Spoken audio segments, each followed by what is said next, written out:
Hey, this is Detroit Bob, and you know they've told me I have to up my style game. So here I am, the hairdresser, the influencer, the style consultant extraordinaire. Danielle is going to fix me up. And hey, I even got my new shoes on, so hopefully that'll help.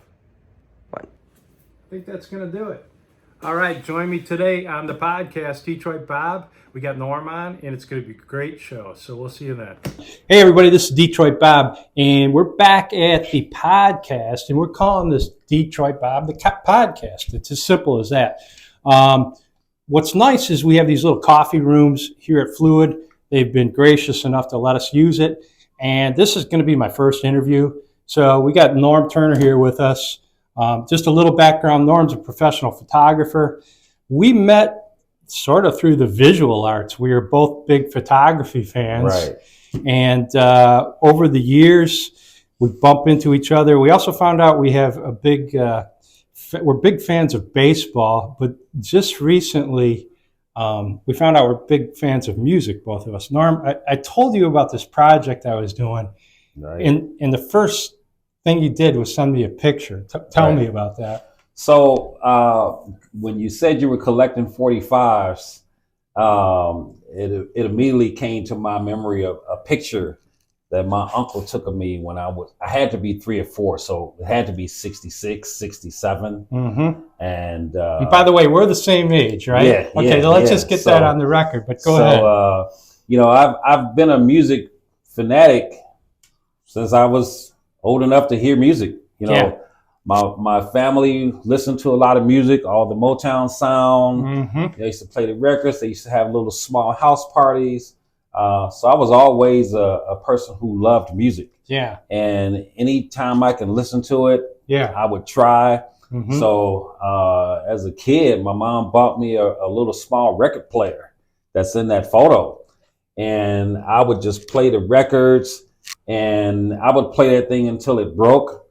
And when it broke, I would take a 16-ounce pop bottle and put the 45s on top of the pop bottle. Okay. And I would literally spin the record with my left hand, and my right pointer was the needle, and I would play and sing the songs myself when my record player broke. So you were sort of like DJing. Yeah, DJing and playing and version. Singing. Yeah, absolutely. So the songs were in your head at that point. Right. So even though the record was broke, I didn't know the words, but the songs were in my head. Yeah. And then you when I looked at that picture, we saw some of these exact labels. I had this hanging on my wall. I grabbed it this morning. Right. So do you recognize any of these? So we had the Tamala in the picture. Yeah. And we definitely had the Gordy in there. It's kind of an older photo. Yeah. So you can't really clearly see some of the other record labels that were in there. Yeah. I think this subsidiary of Motown Soul Records label was in there also. Interesting. I don't think I had any in there with the Motown label on it, but I know we had all the Motown records. So anything that had Motown, you were probably going to see this at first, because this is what I first identified as a Motown label. Me too. When we saw this one here with the star over Detroit, that's the one that I recognized first as a Motown label. As a kid, I didn't even know these were Motown records. Yeah. As a kid, I didn't find out till I got a little older, in the 70s, that this was all a part of the Motown Berry Gordy sound. Yeah, I didn't either, but I knew that it was a great label. Right. I didn't even put it together like Motown was Detroit. I'm 6, 7 years old when I'm first seeing this label. Exactly. And then I'm like, oh, it's sort of like a map, and there's a star right over Detroit. Right. That's right. So who is the Motown fan in the family? My whole family. My mom, my uncles. My mom had 11 siblings.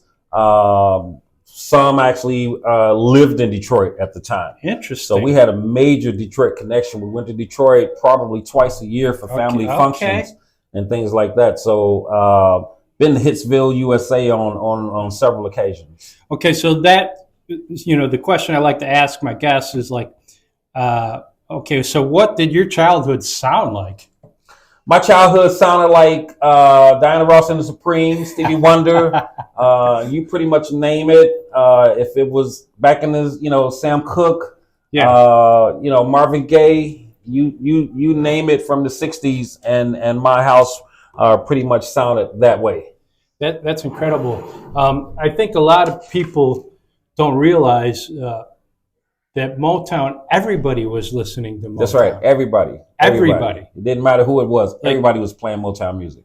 I did a little show prep, and 70% of their singles that released charted on the labels. Right. The standard for the music industry was less than 10%. Right. So when you talk about Motown, how is it getting to your ears? Not only by the records that they sold, which were in the millions, but the radio waves. Tell me about what you were hearing. AM radio, transistor radio, man. The little handheld radios. I had them. Everybody in the family had a radio somewhere. You had it in the car. We didn't have FM back then. Yeah. So we just had that little AM radio, and I remember, these kids today, they have these AirPods. We had the little plug-in headsets, and of course, they sound nothing like the AirPods sound today. The little sometimes it was just one ear. Just stick it into one ear, and I would utilize it to go to sleep at night. I listen to music to fall asleep at night. Yeah, this all is bringing back memories, because the same thing was happening in my house. You're talking about these little box-shaped transistor radios. Usually they had two dials. One was for the dial in the station. Right. The other was the volume. That's right. You pull the antenna up. Yeah. If you were good, you could work it with your thumb. There you go. And it was a little tricky tuning in the station. That's right. Right. So was there one radio station in particular that you was sort of like your go-to? And I know that could be something at 10 and something entirely different at 15 and 20 or 18 years old. The first radio station that I would say I listened to with knowledge was WLS. It was one of the stronger radio stations, and we listened to that. I think the second one that I may have listened to might have been WLTH. Okay. I'm not sure exactly when WLTH, started. Right. But I do know that was one of the ones that I do remember listening to as a kid. So WLS at that time, what were they playing? Was it like top 40? Was it pop? WLS at that time was probably top 40, top 50 rock. It wasn't a soul station by no means. Yes. But you did have a few mixtures of some of the Motown sound that would come into there. But WLS was mostly a pop station. Okay, so now you start listening to, I think you said WLTH. I think it's still around, isn't it? I think it is. What was the transition there? Was it that you're getting older and your taste is getting more sophisticated? Or what was the difference in the station, and then why did you migrate to it? Well, then, like I said, when I was listening to WLS, I was just trying to find music, right? On the radio. So basically, you just turned the radio dial until you found something that soothed you. Yeah. And everything's new. Yeah, everything's pretty much new. So I've just turned on the radio station trying to find something that's playing a sound that I want to hear. And WLTH probably was played the more R&B sound. Got it. Wasn't a big jazz guy. Wasn't a blues guy at all. Yeah. But if I got some soul, I was happy there. So yeah, we'll dive into that a little bit. And going back to Gary, Indiana, where you were born and raised, is that correct? Yes. When everybody hears Gary, Indiana, of course you think steel mills, but a lot of people say the Jacksons, Jackson 5. Jackson 5, Michael Jackson and the Jackson 5. I mean, as a kid, you had to have known it of the family. And maybe, I mean, they're older than us. Let's get that straight. Yeah, we would have been maybe Randy's 5, age. 6. Yeah, 5, 6. Right. Yeah. So the first thing the first time you hear of the Jacksons or the Jackson family or the Jackson 5, is it on the radio? No. The first knowledge of them was probably just my mom and family members, talking about this group of kids from Gary that was playing the local concert scene. Wow. The what do you call it when you have the contest? Like the talent show. Talent show. Yeah, Talent show. contest. Talent show. Yeah. So, my mom had mentioned on occasions where they would hear him at various contests and things like that. Of course, we grew up very, very close to the Jacksons. They were on 23rd and Jackson. We were on 25th and Adams, which was just a couple of blocks away and a few blocks over. So they all went. My mom went to high school with a lot of brothers. Right. I don't want to say they knew them personally, but they knew of them. Right. I was actually in kindergarten the last year that Michael Jackson went to elementary school in Gary, and that was a school called Douglas School, which was on 27th Avenue. Interesting. Right off of Harrison. I think it was 27th and maybe Jackson or maybe Monroe. Okay. Somewhere in that vicinity. Okay. But Michael was in third grade. I was in kindergarten, so we went to school at the same time. Now, I don't recall seeing him. No. And I'm sure I ran across him, and we walked the halls, and, it's not the biggest school in the world. Well, he was essentially a child star, so he would have been pulled out of school probably at 10 years of age and start full-time performing. Right. And had a tutor or something. Exactly. Something in that nature, yes. Okay, so, the Jacksons, just to paint a picture for our listener, we knew them as the Jackson Five. Right. Okay. Right. So there was 5 brothers, and everybody know that the little kid up front was the star. Just the first time you saw him was probably, for me, I probably saw him on black and white TV. Mm-hmm. And I'm like, oh my God. Right. But I think there was Jermaine. Right. He looked a little bit like Michael. Yep. And I think there was an older brother with Tito. Was he the one with the funky hat? Tito with the hats. I have no idea who the other 2 brothers are. You would have to be a huge Jackson fan. And then later on, and we'll talk about this too, the Jacksons, their sound in the beginning, I mean, how would you describe it? Well, I would describe their sound as energetic. Yeah. I would obviously describe their outfits as colorful. Yeah. Everybody loved the afros. Yeah. That they had as kids. So, you were trying to grow your hair as long as you could because you wanted it to be as long as Michael Jackson's hair was. So, we all tried to grow our hair as long as we could. And they definitely put the afro on the map. That is such a cool thing because everybody, you're visually oriented, being a photographer, and I'm sort of the same way. But they had a signature look and a signature sound. In the beginning, they were doing like "I Want You Back," ABC. It was sort of pop oriented. But do you remember the cartoon? Oh, I remember the cartoon on Saturday morning. I would get up and watch that cartoon on ABC. Absolutely. Yes, sir. Yes, sir. I think maybe we would get these little 10-second clips, of Michael performing with the Jackson 5, but the cartoon was like a mainstay. Exactly. And I remember the Osmonds came out with their cartoon, and the Jacksons blew them away. I'm sorry. They just couldn't even hold a candle. Stand a chance. Okay, so we're listening to this great label called Motown. And, in the beginning, you're 10, 12 years old. But the music started to change with the times, too. So by about, I would say, 73. Right. 74. Right. Like, for example, probably the first song by the Temptations I remember. And I remember even my parents sort of liked it. It was My Girl. And it was a great song. It still holds up but it's just such an innocent song. If you don't like My Girl by the Temptations, there's something wrong with you. Right.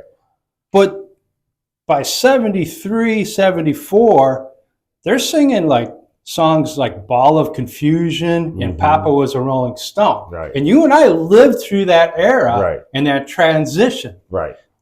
Tell me, where were you on that map, So in the 70s, as like you said, 73, 74 starts rolling around. The change for me was the transition from the AM sound to now the FN sound and the introduction of bass. Mm-hmm. So when you get the bass to start coming into your music, and the bass guitar, the bass drum, boom, boom, and you don't get much bass out of that little transistor. No, you don't get radio. that out of the transistor. Radio is done. So it's done at that point. So Norm Turner gets a stereo. That's right. With some decent bass speakers. That's right. And I'm a different music lover at that point. Yeah. Completely done with the Motown sound. Yeah. It's all, James Brown, Parliament Funkadelic, anything that has some bass in it, that was my sound. That's what I gravitated towards. Yes. So it's the louder the better for me. Right. So that foundation that Motown laid, now some other bands start coming in around 73, 74, 75 and picking up where that bass sound. Now people have stereos and they can actually hear the bass. Right. They're taking advantage of that. Right. And I remember like Jackson's, like when they did Dancing Machine, they were trying to catch up a little bit. Exactly. And they got close. Right. But I remember, hearing for me, when I heard like Earth, Wind and Fire for the first time, and I'm like, whoa, that to me, tell me about like hearing some of these like Parliament and these guys. What was different about the music that was coming out in that era besides the bass? Or is that the only thing for you? Or again, is the sound was more of it was just such a difference. Yeah. It was just such a difference what came out of the stereo. It's a difference in how it came out of the stereo. It was a difference in how the stereo was designed. Mm-hmm. So a portion of the sound came from one speaker and the other sound came from the other side of the speaker. So now you get to what they call the stereophonic sound. The surround sound. So it was that transition in music from a sound and instrumental basis that really was the change for me. But I was never a guy that was big on lyrics. Yeah. Never a guy that was big on lyrics. Even to this day, I'm not a guy that's big on lyrics. It was always about the sound for me. No, I hear you. We lived through that, not only the introduction of the bass, because now the AM radio, you maybe had a little 3-inch speaker, a single model speaker. The stereo speakers, even if you had like a Sears stereo, you would have what they call the tweeter, a mid-range, and a bass. And a bass. 6-inch. If it was 8-inch, you were doing pretty good. You had some pretty good sound if it was 8 inches. Yes. Yeah. And you could position them in the room so it sounded really good. Yeah. Especially if they were detachable. Yes, that was key too, because they had a little wire, and you could get the right separation. And I don't know if our listeners realize this, but this, for kids our age, it was huge to have your own stereo. And then the transition from 45s to the LPs. Right. Tell us about that. Like, what was your first record that you went to the store, a big 33 1/3 record, and laid down cold hard cash? That's the way of the world. Earth, Wind and Fire. 75. Oh my gosh! I had you nailed. Yes, you did. Okay. Yes, you did. Yes, you did. Did it have a song called "Shining Star"? Shining Star. Shining Star. What Reasons. Was? Yeah. But my favorite by far and still today was "That's the Way of the World."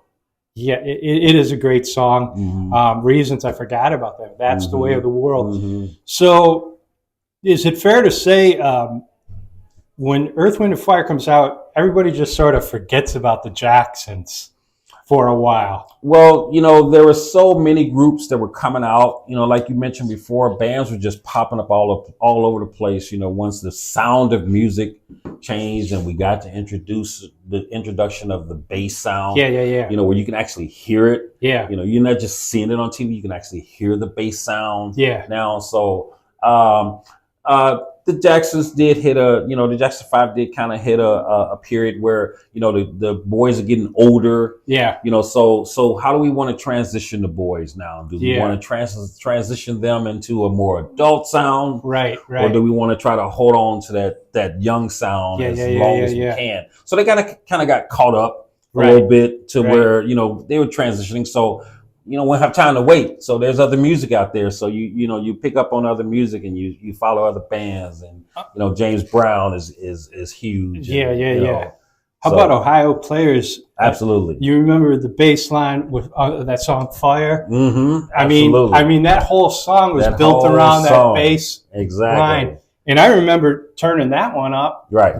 It was floating across the airwaves in Detroit, and if you didn't have at least a good working knowledge of all the R&B, soul, and funk groups, you weren't really considered a well-rounded music fan. Right.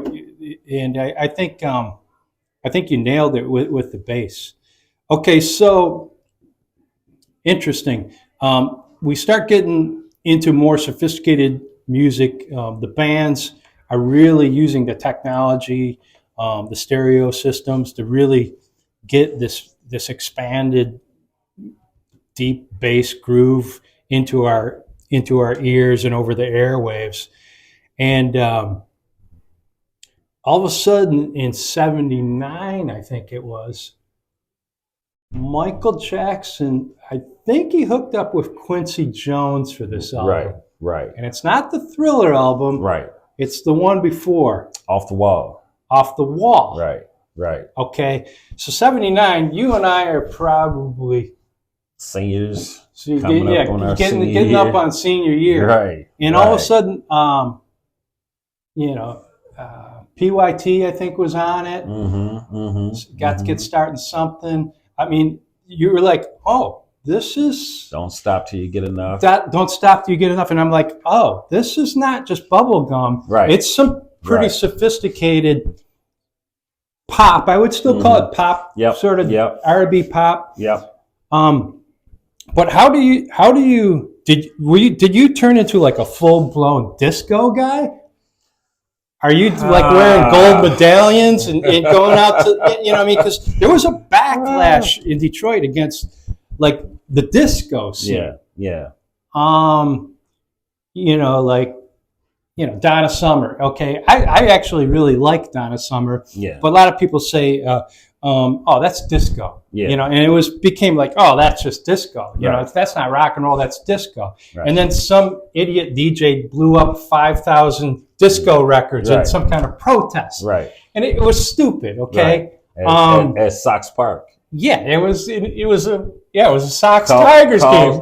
Sox Tigers game, and they in between games they blew up the records, and they couldn't get the field back in condition, so the White Sox had to forfeit the second game to the Detroit Tigers. Yeah, it was the stupidest harebrained idea, and I'm not even going to mention the DJ's name because I know who it is. But if you brought a disco record, you got in for like $1 or maybe even free. Right. And of course, Sox fans were just throwing the records like frisbees. Right. They exploded something, and then the fans ran onto the field. Right. You remember? You were probably watching the game. Watching the game. Okay. On channel 44. I was watching. It was the Tigers. I don't remember. Yeah. I think it was. We may have still had a black and white TV back then, but it was up. They had to cancel the rest of the game. Cancel the second game. Okay, so explain to me. Disco, R&B, soul. Did disco go too far, or was it just a natural evolution of the sound? Detroit Bob, I think for me, as a person who just loved music, I didn't have a problem with disco. Okay, it didn't bother me at all. Yeah, I didn't care about it. What was it going to be a threat to? So it's just another genre as far as I'm concerned, and it was one that I enjoyed. So I listened to it, I played it. Yeah. KC and the Sunshine Band was probably one of my favorite groups back then. Kool and the Gang. Yeah, Kool and the Gang. So it didn't bother me. I think sound. At least in Detroit, you had some radio stations that had committed to this rock format. Mm-hmm. So maybe it was a threat to them. Yeah. You know what I mean? Yeah. But everybody I know was tapping their toe and nodding their head. Right. And when Mick Jagger starts hanging out at Studio 54 in New York, and he basically stole a couple ideas and ends up doing Miss You. Right. When the Stones did Disco, it was cool. Which is my favorite Mick Jagger song. Right. And that happens to be their number one selling album. Right. Which is Some Girls, which has Miss You. By the way, if you've never heard the 12-inch version of that, it's about 3 or 4 minutes longer, and it's really good. Just played it the other day. Yeah. So fast forward. So we're sitting around 1979. Some new players start coming on the scene. Michael Jackson sort of reestablishes himself. Right.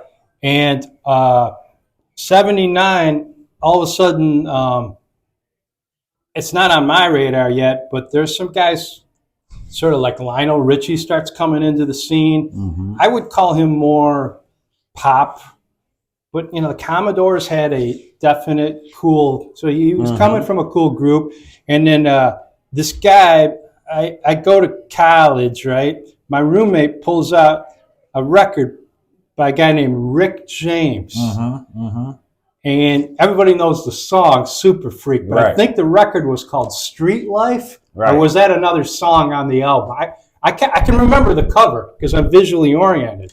Yeah, he was standing up against a lamppost. Right. He had the long dreadlocks on. And I'll tell you what, like if you were in college in 1981 and you were playing that song, all the girls came to your room. That's right. Because it was like you literally had to get up and start dancing. Exactly. And then these other guys are playing this, these guitar solos that are endless 11, 12-minute songs. None of the girls were going over to their room. Right. So Rick James, impressions, good, bad, neutral? Enjoyed Rick James. Yeah.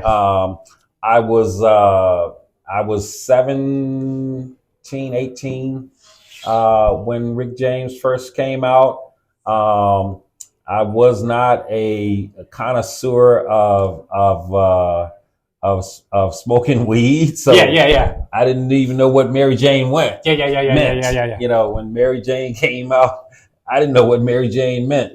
I didn't know it was a song about weed. My favorite song from off of that album was Super Freak, the 12-inch version of Super Freak. Okay, there you go. So things are changing. The sound's changing. You got Rick James. I think Motown was sort of invested to try to become cool again. So they were going to hey, we got this guy named Rick James. He's got 3 albums out, but I think actually the Temptations might have sang background vocals on Super Freak. Is that right? I mean, doesn't he say Temptations sing? Right. You know what I mean? I could be wrong. Correct me in the comments if I am. But, so...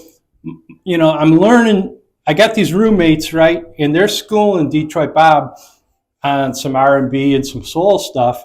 So then he breaks out a song called Double Dutch Bus, Frankie, and it was I think it was an early rap song, but I was like, this is sort of wild. Yeah. Ring any bells? I remember the Double Dutch Bus, didn't like it at all. Okay. It wasn't as accessible as Rick James. Yeah. Okay, second year of college, I show up. My roommate Karan has got a incredible R&B collection. And, of course, he's got Michael Jackson, the album we discussed. He's got 12-inch records, which were singles. Right. I didn't know what that was. Right. So he had a pretty impressive Donna Summer collection of her 12-inch. He had some Jackson stuff. And then he has an album of a black and white album of a guy in his underwear, and his name is Prince. Okay, tell me, you had to have when did you first hear Prince? What did you think And how would you compare Prince to Michael Jackson? Oh, wow. That's a tough one. That's one that have been asked 1,000 times, and I've had several discussions about them. There's no right or wrong answer. And there is going to be no right or wrong answer. I first heard Prince in 1979. I believe the song was I Want to Be Your Lover. Yes. And when I first heard it on the radio, I actually thought he was a girl because of the high pitch of his voice. Yes. And I didn't realize until, a couple of weeks the song had been out. Oh, this is a guy singing this song, and then he happens to be just a couple of years older than me, which was another incredible gift that he had. And as he goes off and, 5 years later, you get Purple Rain. And then during that same time, you get the peak of Michael Jackson, with the Thriller and all the success that he had with Thriller. So obviously, it was a natural response to say who's best. And I don't think there's a correct way to answer that. As much as there is a bad way to answer that. Right. Michael was, to me, one of the greatest entertainers. He was so influenced by James Brown with the dancing. That's what a lot of people don't realize. Yeah, he was so influenced by James Brown. So with Michael, Michael was about, the entertaining you. When he performed his music. Prince was coming from a completely different place, whereas not only could this guy sing the music, but he did the background sound, he did the chorus, he did the hooks, and on top of all of that, he was playing all the music. So, when you ask in that comparison to Michael, well, we know Michael didn't play any instruments, so that's the first comparison that they do not share. Yes. So that's why I think it's so difficult and in some cases unfair to both artists to try to label them together. Yeah. Because despite the fact that they were singing R&B and pop sound, they were producing it and coming from completely different directions, so I think that, I don't think Prince ever hit the level that Michael hit.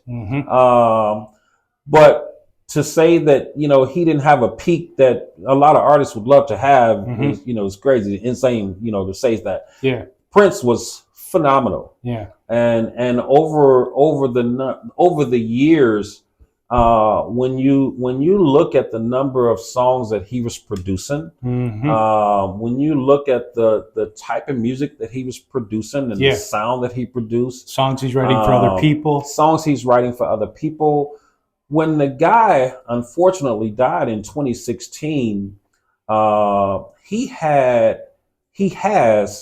in his vault, which everybody I hope knows about the vault, but in the vault, it was said that, and listen to what I'm about to say to you. Yeah. When he died, if he produced a album a year, he had enough songs to produce 800 years of music. 800 years of music, producing one album a year with at least 10 songs. So that's 8,000 songs that this guy had made that are in the vault as we speak today. Prolific. Incredible.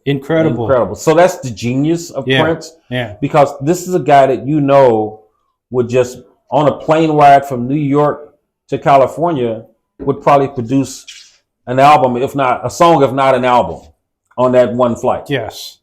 Okay, so do you think there was a rivalry between Prince and Michael Jackson? Do you think they didn't even Did they live in different worlds so much that, you know? I think for Prince definitely lived in his own world. Okay. So I don't think that he ever had this rivalry with Michael Jackson. Yeah. Why? Right. Why? Okay, so back to Michael. 1983, everybody that I knew, and my roommate made us sit down. He was schooling us. So Kron says, we have to watch this show tonight. And we're like, Kron, we're in college. We don't watch TV. He goes, no, you're watching. It was called Motown 25. Right. 1983. Right.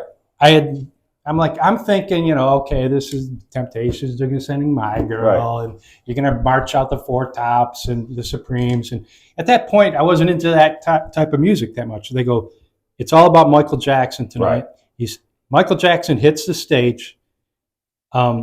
And we talked about this off air. So you saw the same show the same night that I did. Correct. What happened? Walk us through that. What happened? So, and I may be wrong when I say this. Yeah. But I believe there's a documentary out that talks about that night, and I think Michael was sick. Interesting. And I don't think Michael wanted to go on because he felt so bad. Interesting. And so they said, well, Michael, you know, this is such a significant show for Motown. You know, we really need to do this. And they finally, you know, were able to convince him to come on. And he comes on and he comes out and he's singing with his brothers. And I think the brothers, you know, fade out to give Michael some shine by himself. And all of a sudden, he just does this backwards movement. And that's the evolution and the birth of the moonwalk. And it was still to this day probably the biggest moment in music history. One of the biggest moments in music history. It might be my imagination, but it was almost like people gasped. Right. Yeah. Like, because he's defying gravity. Do that? Was that some type of special effect? Yeah. You know, on the TV show? Wow. Yeah. And that was, you know, everybody says, well, did you see the Beatles and Ed Sullivan? No. I was, you know, 3 months old. So are you. Right. You know what I mean? So we didn't see that. But that I think is a television moment that's sort of like, I would say that would be our generation sort of Ed Sullivan, where everybody just said, wow. No doubt. 100%. So, you know, the next album comes out. It's Thriller. Right. He owns MTV. Everything. And the rest is history. Everything. Okay. So that's interesting. And, you know, then the Prince, it was like, we were listening to a band called The Time, okay? And then he had Vanity 6. And then he's writing band songs for other bands. And just like, if Prince wrote a song for you, it was almost like it was going to be a number one hit. Guaranteed to be a hit. Okay. Now let's talk about the live part of music. I guess, what was your first show that you ever saw live? And, or what was your best show? 1968, James Brown came to West Side High School. You got to be kidding me. Yeah, in 1968. So my dad takes me to West Side High School to see James Brown. In 1968. I'm 5 years old, man. That's a pretty strong resume right there. I mean, maybe, you know, someone would say, oh, I saw Elvis. I met one guy that saw Elvis. I don't know anybody who ever saw James Brown as their first concert. Yeah. I mean, you're 5. What do you remember? I'm 5. You know what? I remember very little, again, because of my age. One of the craziest memory that I have from that is walking from the car in the parking lot to inside the gymnasium where the concert was held. Right. Just holding the hands and looking around and seeing all the people. Right. You know, so that's kind of, you know, it's kind of crazy that would be my first thought instead of the music. Well, you know, even as a 5-year-old, you're picking up on that pre-concert vibe. Yeah. I mean, a ton of people. Yeah. Just a ton of people. Wow. Just a ton of people. That's and I remember how, you know, when I heard him performing live, he sounded nothing like the records. Yeah. You know, his concerts were nothing like the record. Different way they played the music, different the way he sounded.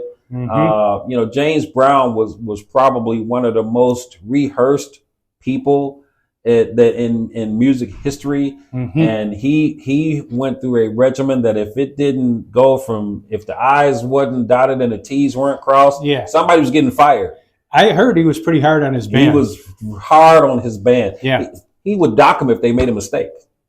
He would dock them if they made a mistake on stage. Yeah, you know, you miss some money. Yeah, yeah. Everybody, you know, I feel good. It's a great James Brown song. But I think everybody needs to take a deep dive into James Brown's catalog if they haven't, because the stuff he did that was 1 or 2 layers deep. I mean, I did it later on when I got older. I appreciated him more. Yeah, James was one of the first artists to play the extended song. Yes. You know, so most songs, especially in Motown's mid 60s and late 60s, you know, the songs are 2 and 3 minutes. Yeah. You know, if you went 4 minutes in a song, that was a long song, you know, on a 45 back then. But James wanted he wanted you to dance for 12 to 15 minutes. That's incredible. So back then, to have that long of a song on any type of record, whether it be an album or an extended album, that was a long time to play a record. He wasn't, you know, he was doing his own thing, whether the radio station liked it or not. Right. He had that power. He had that power. Yeah. You know, he had produced enough, earned enough, developed enough to where, he had that say so. And that's important, because a lot of artists, especially artists of color, just didn't have that control. They signed their life away, not even realizing what they were signing away. Right. That's a shame. And it's which is why Prince and Warner Brothers, you know, had their split. Yeah. So you go see James at 5. It's sort of, you know, you have a vague memory of it, a pretty good memory. We also saw the Jackson 5 at West Side concert, West Side High School later that year. So my first 2 concerts were in Gary, Indiana, and West Side High School. James Brown and the Jackson 5. I've been in that gym. My daughter played basketball at West Side. Right. And okay, so you know, 5-year-old. How about like? Okay, so you're not 5 anymore. You're concert age. I wasn't allowed to go to a concert till I was like 15, because my, you know, let's face it, we grew up in the 70s. You had sports and you had drugs, and if you stayed in sports, you could probably stay off the drugs because your coaches were going to keep you out of trouble. But a lot of the musician kids were into the drugs. Right. How did you stay? I know you're a pretty clean liver. How did you stay away from the pitfalls of the music and hanging out with the wrong crowd? How did you navigate that but still be a music fan? Does that make sense? Well, growing up where I grew up, you know, it was unfortunately some of the pitfalls that I was exposed to. I had some family members that had gotten caught up in some of those things, and it was definitely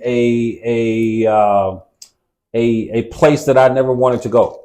You know, I always wanted to have total control over everything in my life, my faculties. I didn't want to have anything that had better control over me. So I didn't drink as a kid. I didn't drink as a child. I didn't smoke. I didn't try drugs. And as I transitioned into adolescence, teenage, adult life, those qualities never changed. I've never smoking a joint. I've never tried drugs. It just never did anything for me. I don't drink alcohol.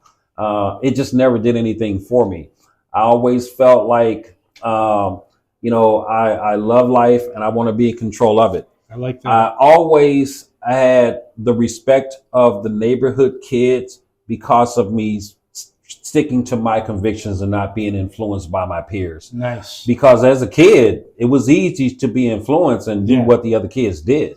I got more respect from the kids in my neighborhood because of my convictions, because I did not choose to partake in the things that they did. And, right. You know, when they did those things, you know, they pass it by me. I don't need it. I don't want it. It does nothing for me.